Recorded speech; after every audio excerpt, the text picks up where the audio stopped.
Assalamualaikum warahmatullahi wabarakatuh. Perkenalkan nama saya Frisila Adana Sudarsono dengan NPM 2271127. Saya di sini akan mengulas materi komunikasi massa yaitu terkait dengan teori komunikasi. Yang dimana teori komunikasi itu dibagi menjadi dua, yaitu ada teori makro dan juga mikro. Saya di sini akan memfokuskan dan juga membahas lebih lanjut yaitu terkait dengan teori makro. Teori makro dalam komunikasi massa adalah proses di mana seseorang atau sekelompok atau bahkan organisasi yang besar itu memberikan sebuah pesan atau membuat sebuah pesan yang mengirimkannya kepada berbagai media untuk disebarkan kepada khalayak umum yang sifatnya itu anonim dan juga heterogen. Berikut saya akan menjelaskan ada 6 teori yang populer, yaitu ada yang pertama ada teori masyarakat massa, yang kedua ada teori aliran Marxis, yang ketiga ada uses and gratification, yang keempat ada teori komunikasi sosial, yang kelima ada teori komunikasi lintas budaya, dan yang terakhir adalah teori komunikasi interpersonal. Yang pertama ada teori masyarakat massa. Bacon mengkategorikan masyarakat massa ini sebagai teori makro, yang dimana teori ini menjelaskan bagaimana seorang masyarakat itu dikembangkan identitas pribadinya dan juga bagaimana mereka berinteraksi dengan media tersebut. Yang kedua ada teori aliran Marxis. Ini adalah sebuah teori yang menjelaskan bagaimana kelompok sosial, ekonomi, dan juga politik itu mempengaruhi pembuatan dan juga penerbitan media massa. Teori ini mencakup teori ekonomi politik, media, dan juga teori aliran Marxis. Yang ketiga ada uses and gratification. Pendekatan ini menekankan bahwa konsumen pesan media itu mencari gratifikasi dari penggunaan media.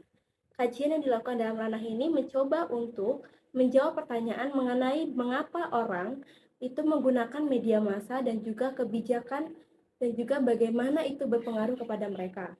Yang keempat ada teori komunikasi sosial, yang dimana teori ini menjelaskan bagaimana komunikasi yang terjadi di antara individu dan juga grup, dan juga bagaimana peran media massa itu mencakup dan juga mendapati pendapat dari grup, dan juga bagaimana media massa tersebut dapat mempengaruhi grup tersebut. Yang kelima ada teori komunikasi lintas budaya, yang dimana teori ini menjelaskan bagaimana seorang individu itu menjelaskan bagaimana budaya dan juga norma grup itu mempengaruhi komunikasi di antara individu dan juga grup.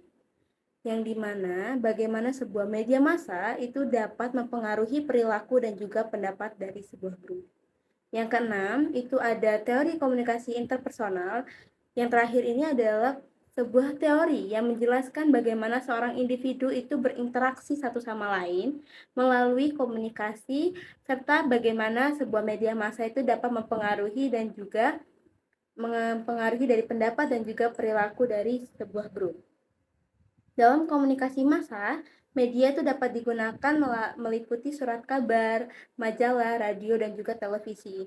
Media massa itu memungkinkan seseorang untuk mendapatkan sebuah informasi tentang suatu peristiwa yang sangat menunjang perkembangan diri kita, baik secara fisik ataupun intelektual. Bagaimana teori makro atau teori komunikasi makro itu dapat diterapkan dalam praktik media massa.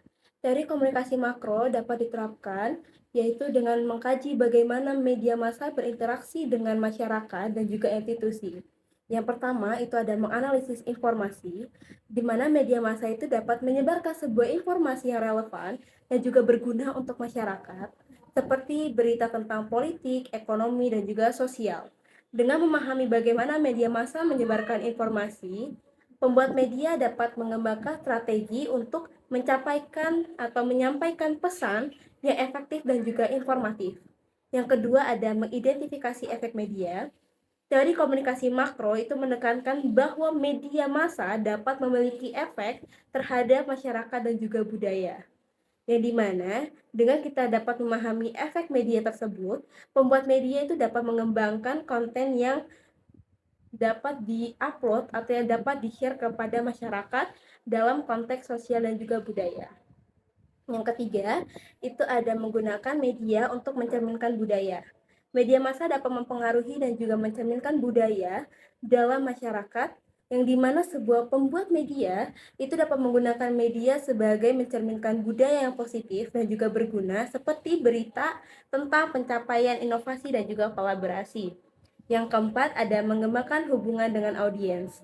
Teori komunikasi makro itu menekankan bahwa media massa dapat memiliki hubungan dengan audiens yang berbeda-beda. Dengan memahami hubungan antara media dan juga audiens, pembuat media dapat mengembangkan strategi untuk menghubungkan hubungan yang lebih baik dan juga efektif dengan khalayak. Dan yang terakhir atau yang kelima itu ada menggunakan media untuk menginformasi dan juga mengendalikan.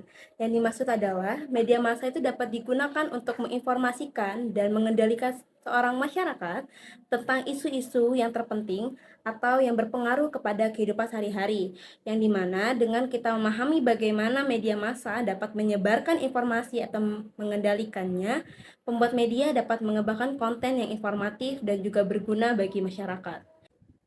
Dalam praktik media massa, teori makro itu dapat digunakan untuk meningkatkan efektivitas dan juga informativitas dari media massa yang dimana dengan kita memahami bagaimana media massa itu berinteraksi dengan masyarakat dan juga institusi dari pembuat media tersebut dapat mengembangkan strategi yang efektif untuk menghasilkan konten yang lebih relevan, informatif, dan juga berguna. Sekian materi atau ulasan materi yang dapat saya sampaikan. Apabila ada yang kurang atau salah kata, saya mohon maaf dan saya akhiri. Wassalamualaikum warahmatullahi wabarakatuh.